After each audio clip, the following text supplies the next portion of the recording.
The goal for today's painting was simple. I needed to convey the atmosphere that I was experiencing.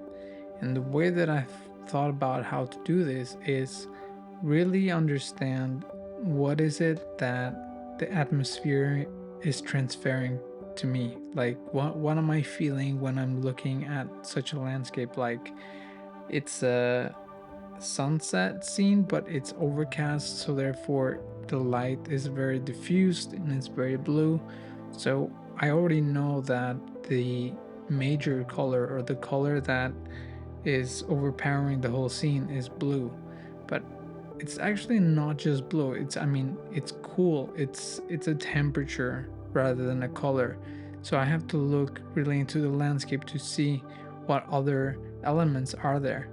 And what I see is that the rain is creating this atmosphere of softness. So I know that I want to paint with as much water as possible at the beginning to be able to separate the planes and create depth. Another thing that I notice is that when I squint my eyes, all this scene just becomes a blur. So it's harder to see where something starts and something ends. So I can see that I have to rely a lot on the edges of each color to really imply what I'm going to describe in that sense. Like, for example, the fence is one of the most prominent edges in the whole painting, so I know that that's going to be quote unquote easy, and it's also closer, so therefore the edges are sharper. But then you have the houses and the barns, and then like this really big bridge, and as far further away I go, the more soft I want everything to be, because it's further away, therefore there's more rain between me and that object, therefore making it more and more soft. One tricky thing is I see that the grass on the background is really green, or I mean not green, yellow. It's like yellow in tone, but the problem with putting yellow on the background is that it brings things forward. So I have to find a way on making a grayish green that's slightly more towards yellow. I mean, yes, towards yellow, that will not create that much impact of coming forward. Also, there's a lot of clutter in the right side between the house and this like bridge, and I really don't know what to do with that. Like, I think that if I try to add everything that I see, it's just gonna look like a mess. So I think I'm just gonna downplay it and not give it too much importance. I'm gonna give more importance to the house and some of the trees around the house, as well as like the barn a little bit, and then just try to really focus on graduating that depth of like softness of edges and everything like that.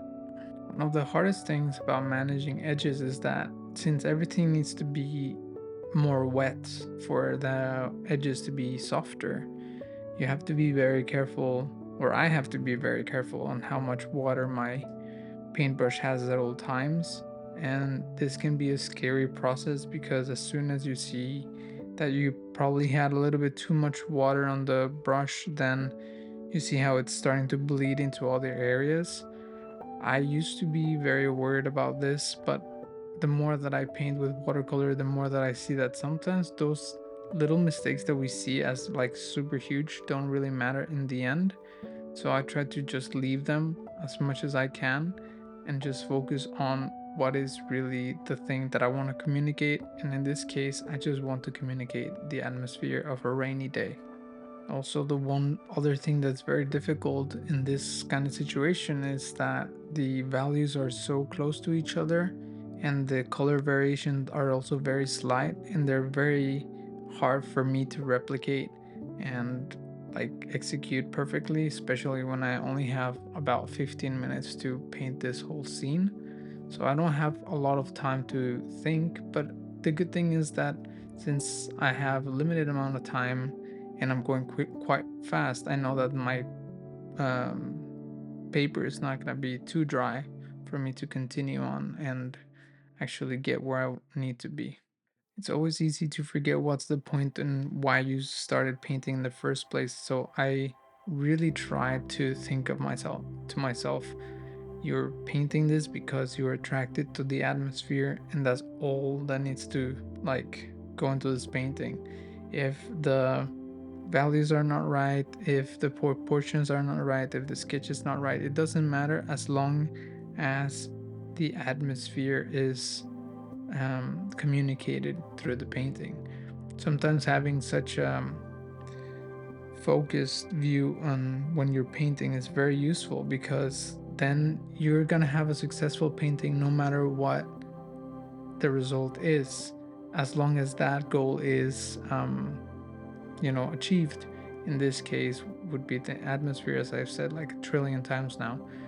But if another day I try to really show how the light is falling from like the shadow of a tree or something like that, or I focus more on the colors, then having just one thing to focus on in the whole painting rather than the sketch, the composition, the values, the colors, it's just way too much, and it just makes it so much easier for me to focus on one thing. And I 9 out of 10 times turn out to paint a lot better when I have such a focused approach to painting.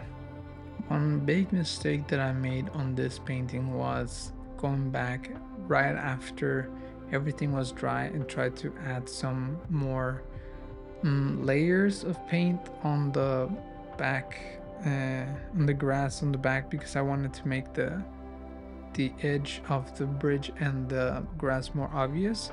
But of course, this kind of turned out against me and really brought the background forward. And well, I couldn't really fix it because otherwise it would just completely ruin the whole painting.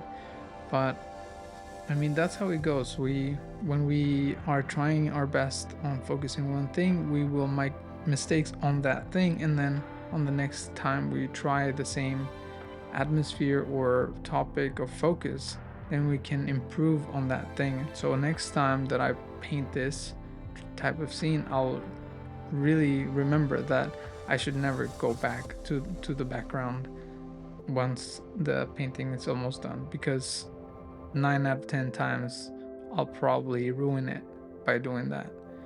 So those are the things that I learned and focused on in this painting. I do think it turned out quite well, even though I made some mistakes, but that's the learning, right? So I hope that you enjoyed this video, and I'll see you tomorrow.